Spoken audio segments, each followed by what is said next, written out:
আসসালামু আলাইকুম রহমতুল্লাহি বারাকাতুহু। আমাদের জীবনের সবচেয়ে দামি জিনিস হচ্ছে আমাদের ঈমান। সবচেয়ে দামি জিনিস কি? সাইয়েদনা বেলাল আল হাবাশি উমাইয়া ইবনে খালাফ ওনার উপর অত্যাচারের স্টিম রোলার চালালো, কিন্তু ওনার অন্তর থেকে কালেমার বাণীটা ছিনিয়ে নিতে পারলো না। মুসা আলাইহিস সালামের উপর অনেক অত্যাচার চালিয়েছিল ফেরাউন, কিন্তু অন্তর থেকে ঈমানকে ছিনিয়ে নিতে পারে নাই। সাইয়েদনা বেলালকে উত্তপ্ত মরুভূমির মধ্যে শুইয়ে দেয়া হলো, পিঠ জ্বলে যাচ্ছিল, পুড়ে যাচ্ছিল। আপনারা জানেন যে আরব দেশের তপ্ত মরুভূমি এতটাই উত্তপ্ত, ওখানে চাল ফেলে দিলে ওইটা ক্ষয় হয়ে যায়, মুড়ি হয়ে যায়। সেটার মধ্যে শুইয়ে দিয়ে বলা হলো এবার আল্লাহরে ডাক। এতক্ষণ ডাকছিল লা ইলাহা ইল্লাল্লাহ, কিন্তু তারপরেও এত অত্যাচারের পরেও ঈমান ছিনিয়ে নেওয়া যায় নাই। উনি আল্লাহর সংক্ষিপ্ত নাম নিয়ে জিকির করছিলেন। উনি পড়ছিলেন আহাদ। উনি পড়ছিলেন কি? এই আহাদ সূরাতুল ইখলাসের ভেতরে আছে না নাই? কুল হুয়াল্লাহু আল্লাহুস লাম ইয়ালিদ ওয়া লাম ইয়াকুল লাহু কুফুয়ান আহাদ। তো আহাদ হচ্ছে আল্লাহর নাম। এজন্য আমাদের অন্তর থেকে ঈমান ছিনিয়ে নেওয়া এত সোজা না। চিল্লায় বলেন ঠিক কিনা? মুমিনের কাছে সবচাইতে দামি জিনিস হচ্ছে তার ঈমান। ঈমান যদি চলে যায় সে সব হারালো, তার কিচ্ছু নাই। আর ঈমান যদি তার থাকে, তার সব হারিয়ে গেল, তার কিচ্ছু যায় আসে না। চিল্লায় বলেন ঠিক কিনা? এজন্য আমরা সব সময় কামনা করি যে আল্লাহ তাআলা আমাদেরকে ঈমানের সাথে রাখুক। আমরা পড়ি আমিন। এজন্য সব সময় শুকরিয়া করতে হবে একজনের, যিনি আমাদেরকে ঈমানের উপর থাকার তৌফিক এনায়েত করেছেন। তিনি কে? আল্লাহ। আল্লাহর শুকরিয়া কি কম কম না বেশি বেশি? বিশ্বনবী সাল্লাল্লাহু আলাইহি ওয়াসাল্লাম মসজিদে নববীতে সালাতের ইমামতি করছেন। আল্লাহু আকবার বলে নামাজ শুরু করলেন। রুকুতে গেলেন, রুকু থেকে দাঁড়িয়ে পড়লেন সামি আল্লাহু লিমান হামিদা। ফিসফিস আওয়াজে পেছনে থাকা সাহাবারা পড়লেন রব্বানা ওয়ালাকাল হামদ। এক সাহাবী অতিরিক্ত বাড়িয়ে পড়লেন হামদান কাসীরান তাইয়িবান মুবারাকান ফীহি। পারেন না সবাই? পড়েন হামদান কাসীরান তাইয়িবান মুবারাকান ফী। আবার আওয়াজ করে পড়েন হামদান কাসীরান তাইয়িবান মুবারাকান ফীহি। বিশ্বনবী সালাত শেষ করলেন, সালাম ফিরালেন, মুসল্লিদের দিকে মুখ ফিরিয়ে বললেন সামি আল্লাহু লিমান হামিদা বলে যখন আমি দাঁড়িয়েছি, তোমরা ফিসফিস করে পড়েছ রব্বানা ওয়ালাকাল হামদ।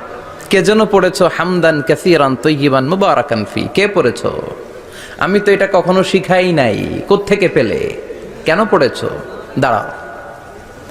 কেউ দাঁড়ায় না, ডানে বায়ে সামনে পেছনে কেউ দাঁড়ায় না। সবাই ভয় পেয়ে গেছে যে কি যেন কি হয়। বিশ্বনবী অভয় দিলেন, বললেন যে আমি কিছু বলবো না, দাঁড়াও।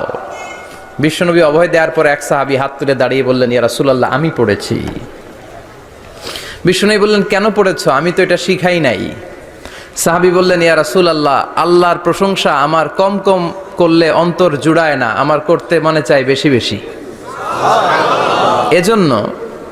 এজন্য আমি নিজ থেকে এটা বানিয়ে বাড়িয়ে মিলিয়ে পড়ে দিয়েছি হামদান কাসীরান তাইয়িবান মুবারাকান ফী। বিশ্বনবী বললেন ভয় নাই, চিন্তা নাই, টেনশনের কোনো কারণ নাই, কারণ আমি সালাতে থাকা অবস্থায় দেখেছি তোমার এই অতিরিক্ত চারটা তাসবির সওয়াবটা, চারটা তাসবির সওয়াবটা বিদউ ওয়া সালাসুনা মালাইকা, 30-এরও বেশি ফেরেশতা কে কার আগে এই সওয়াবটা আল্লাহর আরশে পৌঁছে দিবে এ নিয়ে আকাশে প্রতিযোগিতা চলছিল। সুবহানাল্লাহ। এজন্য আল্লাহর প্রশংসা বেশি বেশি করার দরকার আছে না নাই? বিশ্বনবী সব সময় আল্লাহর প্রশংসা করতেন আর দোয়া করতেন আল্লাহ আমি যেন বেশি বেশি আপনার প্রশংসা করতে পারি, আমি যেন আপনার শুকরগুজার বান্দা হতে পারি। আল্লাহুম্মা জাআলনি সাবুরা ওয়া জাআলনি শাকুরা ওয়া জাআলনি ফি আইনি সগীরা ওয়া ফি আয়ুনিন নাসি কাবীরা। এর মানে হচ্ছে আল্লাহ আপনি আমারে ধৈর্যশীল বানান, আপনি আমাকে শুকরগুজার বানান, আমার চোখে আপনি আমারে ছোট বানান, গোটা বিশ্বের মানুষের চোখে আপনি আমারে বড় বানান। পড়েন আমিন। নিজের চোখে নিজেকে কি করবেন? ছোট। তাহলে মানুষের চোখে বড় বানাই দিবে কে? আল্লাহ। আর নিজেই যদি বলেন আমি বড়, ফেরাউনের মতো আনা রব্বুকুমুল আ'লা, আমি তোদের বড় খোদা, আল্লাহ কয় তুই হইলি হুদা। ঠিক কিনা? বড় হইতে পারে নাই। নীল নদের পানিতে চুবাই চুবাই আল্লাহ মারছে, চিল্লায় বলেন ঠিক কিনা? পৃথিবীতে কেউ তো স্থায়ী হয় না, হোক না সে ফেরাউন কিবা নমরুদ, কেউ ভাবে চিরদিন রয় না, কেউ ভাবে চিরকাল রয় না। পৃথিবীতে কেউ তো স্থায়ী হয় না, হোক না সে ফেরাউন কিবা নমরুদ, কেউ ভাবে চিরদিন রয় না, কেউ ভাবে চিরকাল রয় না। চিল্লায় বলেন ঠিক কিনা? চিরকাল কেউ থাকবে না, কারণ আল্লাহ ছাড় দেয়, তিনি ছেড়ে দেন না। মনে রাখবেন, আল্লাহ কি দেয় আর কি দেয় না।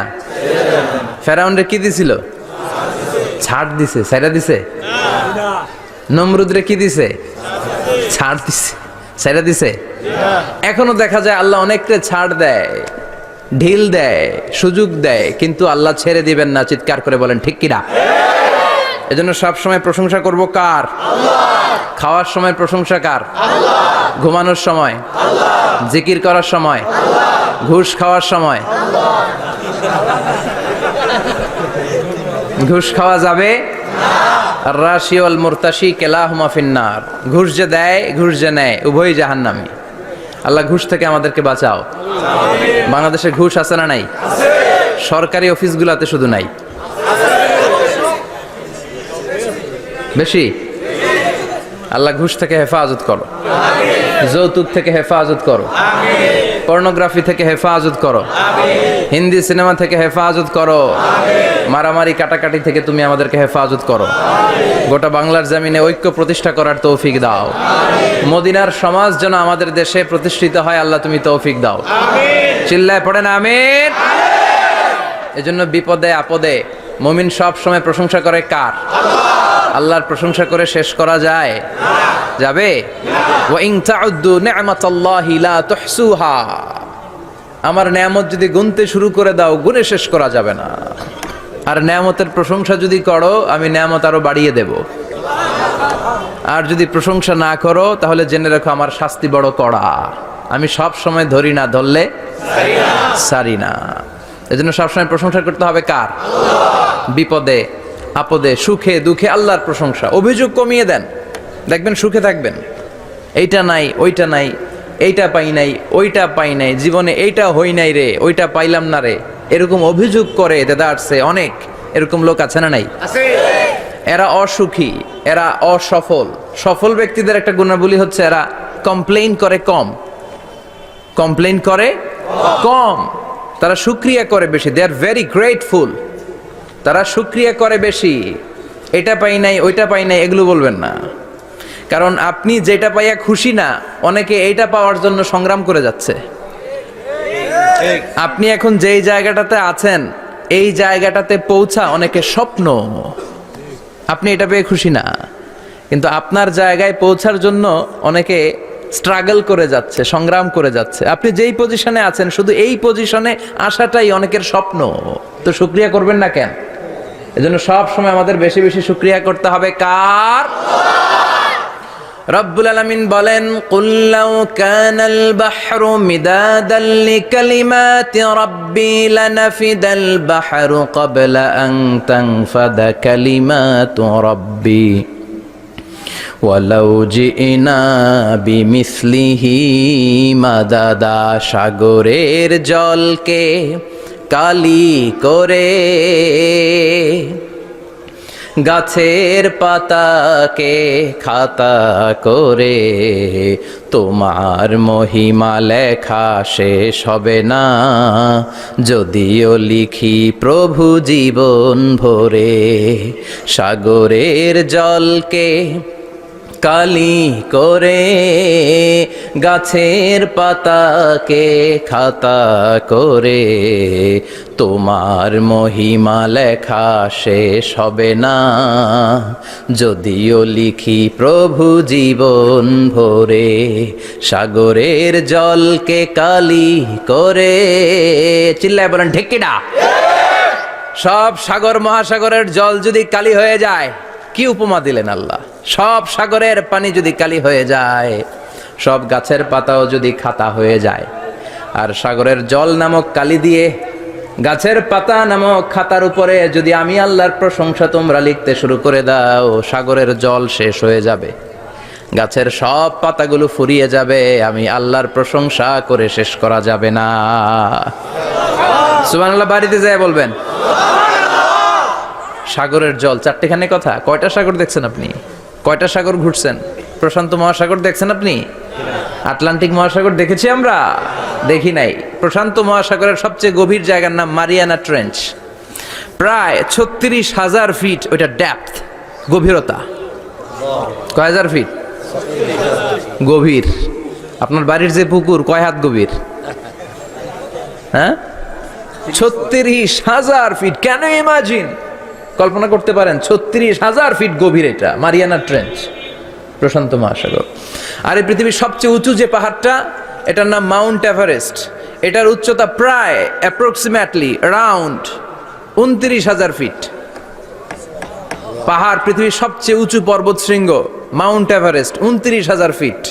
আর পৃথিবীর সবচেয়ে গভীর সাগর, প্রশান্ত মহাসাগরের সবচেয়ে গভীর জায়গা মারিয়ানা ট্রেঞ্চ, ওইটা নাকি 36,000 ফিট। তাহলে ওই পাহাড়কে তুলে ধরে এনে প্রশান্ত মহাসাগরের সবচেয়ে গভীর জায়গা মারিয়ানা ট্রেঞ্চের উপর যদি ছেড়ে দেয়া হয়, পুরো পাহাড় ডুবে যাবে। সুবহানাল্লাহ নাই? পুরো পাহাড় ডুবে যাবে, উপরে পানি থেকে যাবে প্রায় 7,000 ফিট। আল্লাহু আকবার। এই পৃথিবীর দ্বিতীয় গভীরতম সাগরের নাম আটলান্টিক মহাসাগর। এই সাগরের সবচেয়ে গভীর জায়গার নাম হচ্ছে পুয়ের্টো। এই পুয়ের্টো গভীরতা প্রায় 33,000 ফিট। কত? আর সবচেয়ে বড় পাহাড় 29,000 ফিট। তো এই সাগরেও যদি বড় পাহাড়টা, পৃথিবীর সবচেয়ে উঁচুতম পর্বত শৃঙ্গকে এনে ছেড়ে দেয়া হয়, পুরো পাহাড় পানিতে তলিয়ে তো যাবেই, এর উপরে আরো পানি থেকে যাবে 4,000 ফিট। সাগর, মহাসাগর, পানি বেশি না কম? জোরে বলেন। কি বিশাল আটলান্টিক মহাসাগর! লম্বায় তো অনেক বড়, আড়াআড়ি ভাবে এটারে ক্রস করে অনেক প্লেন, অনেক বিমান। আগে কনকর্ড ক্রস করতো হিথ্রো এয়ারপোর্ট থেকে জন এফ কেনেডি এয়ারপোর্টে ল্যান্ড করার জন্য। ঘন্টায় 1000 মাইল বেগে ছুটতো এই প্লেনগুলো। তারপরেও আড়াআড়ি ভাবে, লম্বায় না, আড়াআড়ি ভাবে আটলান্টিক মহাসাগরকে ক্রস করতে 3-4 ঘন্টা লেগে যেত। প্লেন যদি ঘন্টায় চলে 1000 মাইল বেগে, আর আটলান্টিক মহাসাগরের পাশ যেটা প্রশস্ত, এটা ক্রস করতে যদি 3 ঘন্টা লাগে, তাহলে পাশে কয় হাজার কিলোমিটার? 3,000 কিলোমিটার। সুবহানাল্লাহ কইবেন না? এত বিশাল বিশাল সাগর। সাগর কি, মহাসাগর কি এই দুইটা, যে প্রশান্ত আর আটলান্টিক? না, ভারত মহাসাগর, উত্তর মহাসাগর, দক্ষিণ মহাসাগর, বঙ্গোপসাগর, কৃষ্ণ সাগর, ভূমধ্য সাগর, লোহিত সাগর, চায়না সাগর, শত শত সাগরে ভরপুর মহাবিশ্ব।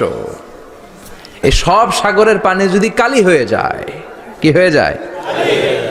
আর পৃথিবীতে যত গাছ আছে সব গাছের পাতা যদি খাতা হয়ে যায়, গাছ কয়টা আছে কুমিল্লায়? হ্যাঁ, অভাব নাই। তো কুমিল্লাতেই যদি অভাব নাই, তাহলে আফ্রিকার জঙ্গলের কি অবস্থা? কি পরিমাণে গাছ, বৃক্ষরাজি আল্লাহ তৈরি করেছেন। এই সব গাছের পাতা যদি এরকম খাতা হয়ে যায়, আর এই সাগরের জল নামক কালি দিয়ে যদি এই খাতায় আল্লাহর জিকির লিখতে শুরু করেন, প্রশংসা লিখতে শুরু করেন, গাছের পাতাও শেষ, সাগরের পানিও শেষ, শেষ হবে না আল্লাহর জিকির আর প্রশংসা কোন। আল্লাহু আকবার। এজন্য সব সময় প্রশংসা করতে হবে একজন সত্তার। তিনি কে? সে আল্লাহ বললেন, হুয়াল আউয়ালু ওয়াল আখিরু ওয়াজ যাহিরু ওয়াল বাতিন ওয়া হুয়া বিকুল্লি শাইইন আলিম। আল্লাহ বললেন, আমার প্রশংসা করবি না কেন? আমি সবার প্রথমে, আমি সবার শেষে, আমি প্রকাশ্যে, আমি গোপনে। কার কথা? প্রথমে কে? জোরে বলেন।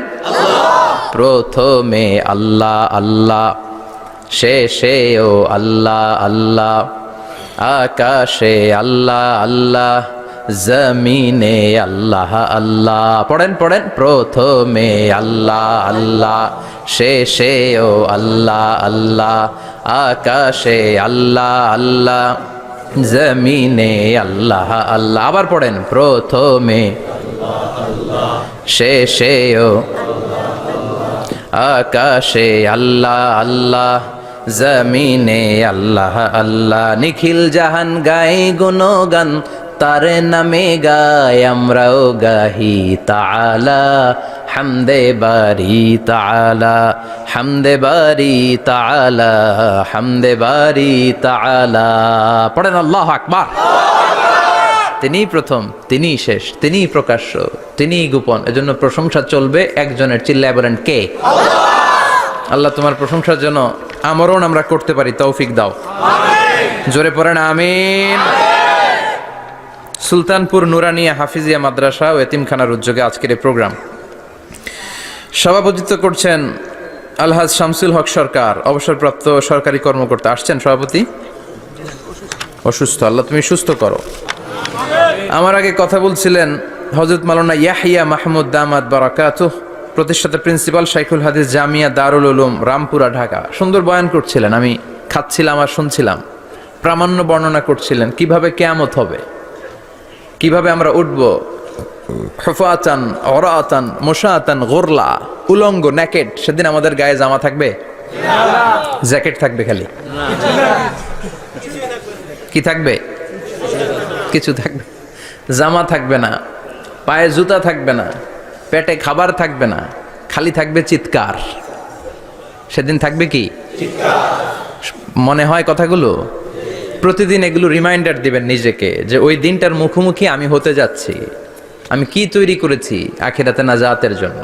প্রতিদিন ভাবতে হবে যে দাদা চলে গেল, বাবা চলে গেল, আমিও ওই একই পথের যাত্রী। দ্য ডেস্টিনেশন ইজ সেম, গন্তব্য এক, কেউ আগে কেউ পরে। এটাই ওয়াজ, এটাই দামি ওয়াজ। এটা মনে রাখলেই মানুষ আর চুরি করতে পারে না, মিথ্যা বলতে পারে না, ইফটিজিং করতে পারে না, পরকিয়া করতে পারে না, মতের বিরুদ্ধে গেলে তারে রামদা দিয়ে কোপাইতে পারে না। চিল্লা এখন ঠিক কিনা? এটাই হচ্ছে ইসলাম। আখিরাতের স্মরণ, যিকরাদ্দার। চলে যেতে হবে। ছোট্ট আছি, বড় হব। এই যে দাড়ি পাকা মুরব্বীরা যারা আছেন, ওনার মায়ের পেট থেকে তো এরকম সাদা দাড়ি নিয়ে বেরিয়েছিল না? ছোট্ট বাচ্চা হয়ে এসেছিল, ওনারা ওয়া ওয়া করে কেঁদেছে। শৈশব, কৈশোর, যৌবন, প্রৌঢ়ত্ব, বার্ধক্য, বয়সের ভার, চুল আর দাড়ির শুভ্রতা। আগে ছিল সিঙ্গেল, হয়েছে ডবল, এরপরে হয়েছে মেয়ের বাপ, এরপরে শ্বশুর, এরপরে নানা। This is the circle of life. এটাই সার্কেল, রাউন্ড। এভাবে ঘুরে আবার চলে যেতে হবে। এই চিন্তাটা যদি মাথায় থাকে, ওই লোক টেন্ডারবাজি করতে পারে? চাঁদাবাজি, ইফটিজিং, মিথ্যা বলতে পারে? যৌতুক খেতে পারে? এজন্য সব সময় give yourself the reminder of আখিরা। আখিরাতের রিমাইন্ডার নিজেরাই নিজে দেন। অন্যায় হয়ে গেলে, ভুল হয়ে গেলে রিমাইন্ডার দেন যে থাকতে আসি নাই, চলে যাব। কেউ থাকতে পারে নাই, নবীরাও পারে নাই। যেই মালাকুল মাউত রুহ কবজ করে, ওই ফেরেশতা থাকতে পারছে? চলে গেছে। আমাদেরকে চলে যেতে হবে। আল্লাহ বুঝার তৌফিক দাও। তো উনি এগুলো নিয়ে দেখলাম কথা বলছিল, চমৎকার বলছিল। এরকম ভালো আলেমদের দাওয়াত দেওয়া উচিত, যারা কিচ্ছা কাহিনী না বলে কনস্ট্রাকটিভ কথা বলে। কিছু শিখে যাওয়া যায়, কিছু জেনে যাওয়া যায়। পুঁজির বোঝাটা হালকা না, ভারী করা যায়, ঠিক কি না? আল্লাহ আমাদেরকে তৌফিক দান করুক। উনি যা বললেন আমরা যেন আমল করতে পারি। আরো অনেকে কথা বলেছেন, যারাই বলেছেন নিঃসন্দেহে কোরআন থেকে বলেছেন। আমরা চাই এই কোরআনের কথা ছড়িয়ে পড়ুক শহর, গ্রাম, বন্দর, বিশ্বের আনাচে কানাচে, সব জায়গায়। রাজি আছেন তো? কোরআন দিয়ে দেশ চলুক আমরা চাই না? কোরআন দিয়ে সমাজ চলুক আমরা চাই না? কোরআনের ভেতরে সব সমস্যার সমাধান দিয়েছে কে? সমাধান চাও যদি জীবনে মরণে, ফিরে যাও খুঁজে নাও, চোখ রাখো কোরআনে। পড়েন সবাই, সমাধান ফিরে যাও খুঁজে নাও, চোখ রাখো কোরআনে। If you want the solution this দুনিয়া এন্ড আখিরা, go back, have a look to the holy কোরআনে। ঠিক কি না? Go back, sit down and have a look to the Quran. বসো, ঠান্ডা মাথায় দেখো কোরআনে কি বলেছে আল্লাহ। প্রবলেম সলভিং মেথোডোলজি, সব সমস্যার সমাধান এই কোরআনে আছে না নাই? এই কোরআনের মজলিসে আজকে আসতে বসতে পেরে খুশি না বেজার? কম না বেশি? আসুন আমরা আল্লাহর দরবারে শুকরিয়া জানাই আর পড়ি আলহামদুলিল্লাহ। প্রাণটা খুলে পড়েন আলহামদুলিল্লাহ। আল্লাহর একটা ডাক দেন, বলেন ইয়া আল্লাহ। আরো জোরে পড়েন ইয়া আল্লাহ। আল্লাহ তুমি কবুল করো। আমরা সরাসরি এই বইটা থেকে এখন কথা শুনবো। এই দেখেন, পৃথিবীর কোনো বইয়ে এত ময়লা থাকে না যত ময়লা থাকে কোরআনে। কারণ সমাধান দিবে তো, এজন্য ময়লা টয়লা নিয়ে সব সমাধান করে ফেলবে কোরআন। যত জায়গায় তাফসির করতে যাই ধুলাবালি মিশে থাকে। Quran for not your bookshelf, Quran is for yourself. Quran আপনার বুক সেলফের জন্য না, কোরআন আপনার জন্য। আমরা বুক সেলফে রাখি, তাও নিচের থাকে না, উপরের থাকে, যাতে কেউ নাগাল না পায়। এরকম ডাকাইতে আছে না নাই? কোরআনের সাথে অ্যাটাচমেন্ট বাড়াতে হবে। You have to increase your attachment with the holy Quran. এটা এনলাইটেন করতে এসেছে আপনার জীবনকে, আলোকিত। এই যে আমরা কোরআনের উপর আলোকপাত করি না, এটা এনলাইটেন করে, আলো বিচ্ছুরিত করে, আপনার জীবনকে উজালা করবে। এজন্য কোরআনের সাথে সম্পর্ক বাড়াতে হবে, শুদ্ধভাবে পড়তে জানতে হবে, অর্থ জানতে হবে। আল্লাহ কি বলেছেন জানতে মনে চায় না? আসুন আমরা জানার চেষ্টা করি। আল্লাহ তুমি তৌফিক দাও, পড়েন আমিন।